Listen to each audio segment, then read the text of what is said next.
Hi guys, welcome back to No Ghostwriter. This is Blessing Makosha, your wonderful host. And make sure that you follow No_Ghostwriter on Twitter and Instagram for 24/7 rap and hip hop talk. And be sure to like this video, leave a comment and subscribe if you like what I'm talking about today. So today I'm talking about whether hip hop should be a B2B product, or basically a business product. Should hip hop be some form of product that can be sold to consumers the same way we buy clothes, we buy alcohol, we buy whatever we buy? And if you're interested in that, then keep watching this video. Also, make sure that you check out my Patreon. It's patreon.com/NoGhostwriter for exclusive content. So make sure that you check that out so you don't miss it. So the first thing I want to talk about is, what is a B2B product? So that is when an artist sells their music to a company or some sort of entity as a product, rather than to you, the consumer, as music. So when an artist sells to you, it's not a B2B. You know, the artist is not a business per se, but maybe the distribution label or whatever they use, the company that gets their music to you is some sort of company. And that company gets the music to you, you're a consumer, and that's it. But when the company sells the music to another company, now it's not a consumer product anymore. It's what is known as a B2B product. And now it's a different thing, because when you use hip hop as a B2B product, it can look like things like Jay-Z's collaborations with different telecommunications companies. For example, the Black Phone in 2003 when he released the Black album. Yeah, the consumer got the music, but it was sold as a product. Another thing that can be a B2B product that artists use are things like merch bundles and tours. Now, if you're a barb and you listen to Queen Radio, then you're familiar with Nicki's feelings towards the way artists can use merch bundles. And these rules have changed a lot, but in summary, what a merch bundle is an artist sells you a piece of music attached to a product. So you buy a hoodie, let's say, and that hoodie comes with an album. Now, the artist doesn't say they sold a hoodie. They can say, I sold an album. Fine, but it can get a little bit more complicated. Let's say an artist sold a tour that hasn't happened yet, that doesn't have dates, and each tour ticket for this future unspecified tour counts as an album. That's a problem, because that's not really tied to a tangible product. There's not a real connection, as if it's a B2B product or a B2C product, so that's business to consumer, the consumer should get something. And so I'm not saying this is a reason Billboard changed anything. I'm just giving you an understanding from my perspective as someone who understands English law. If you've made an agreement to get something, you need to get the thing. And even if it's not tangible, it still has to have some value. And arguably, a ticket for a tour that hasn't been specified might not be counted as a valuable thing. So that might be part of the reason why things like this are a little bit dubious and the rules are a little bit strange around them. But in summary, that's what it is. That's how hip hop can be used as a B2B product. You take the premise, which is hip hop music, but you attach it to something else.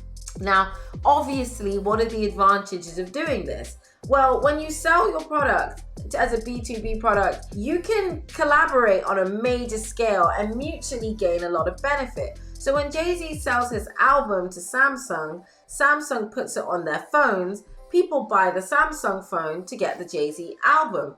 Similarly, if an artist attaches their merchandise or merchandise in collaboration with a particular company, let's say Nike.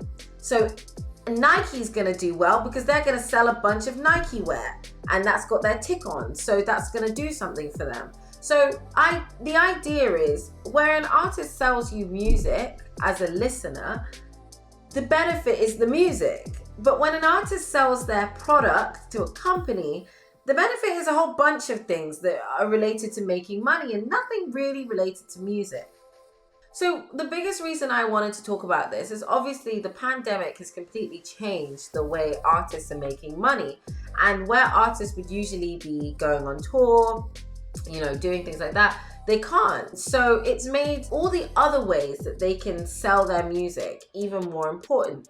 So that's things like merchandise, that's things like other associated products, experiences. Artists are trying to find more and more ways to package their music up as a product. And I have different thoughts and feelings about that. I want to talk about the different ways in which artists can do that. And then once I've talked about the different ways, I want to talk about what I think about that and whether artists should do that with hip hop. You can see all this stuff with like, is it a product? Is it a sale? What is it?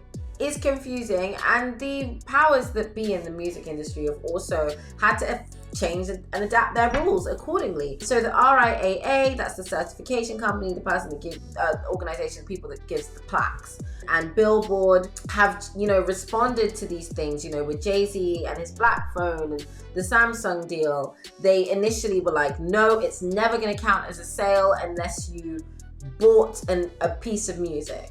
And then it developed. Eventually they said, no, actually you can bundle your sales up with a product and sell your music as a B2B product, or, sell it as a product and then we'll count it.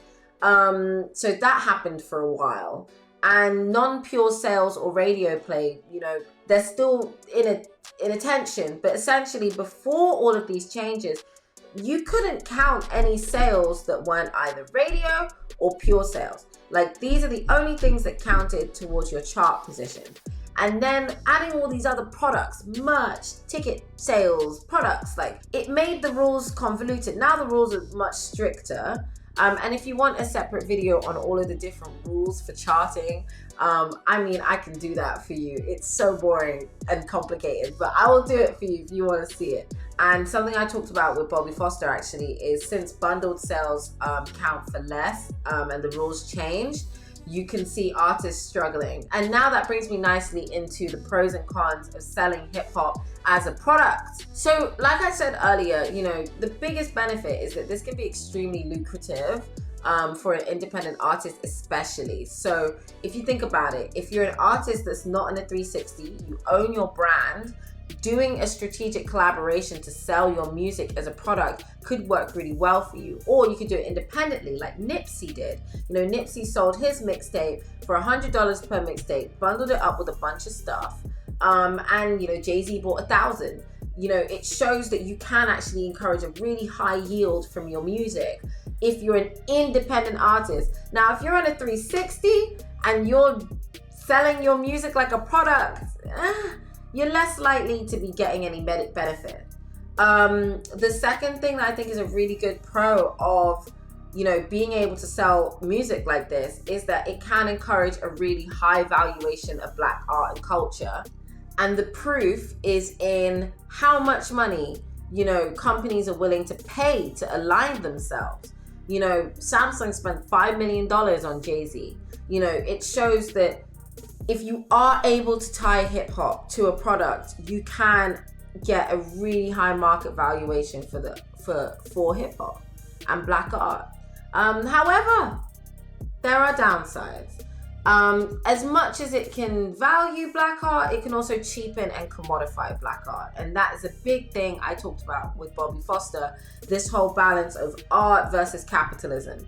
Yes, it's amazing that we can make these strategic commercial collaborations and we can bundle our music up with different products for our consumers and make it this whole thing. But if it's not rooted in real hip hop, you're just sort of cheapening Black art to sell people stuff. Not great. Don't like that. And again, on the flip side to what I said before, unless your contract is excellent, like A1, it's very likely that whatever deal you're in to sell your music attached to a product is probably going to lose money for you, or you're not going to be making money. So you have to be able to negotiate from a place of informed strength when you're negotiating with companies and trying to link your art to commercial products. Get a good lawyer. Don't be in those rooms confused and on your own. Make sure that you're educated. But it shows that, if you are going to sell hip hop as a product, this is what you've got to do. If you're interested in a more wider discussion on the commercialization of hip hop, then please check out that video I did with Bobby Foster. This is very much going to be a continuation of that, and really sort of breaking down, the pros and cons of hip hop being used as a commodified product. So I hope you enjoyed this video, guys. Let me know what you think. What do you think about when hip hop is used as a product and, sold with something that you would buy? Do you think it loses something, or do you think it's a good thing and actually brings more value to Black art because we are able to get companies to pay millions of dollars for it? Let me know in the comments. I love your comments. You guys are always really intelligent and insightful, so let me know, and I will see you in my next video. Peace out, guys.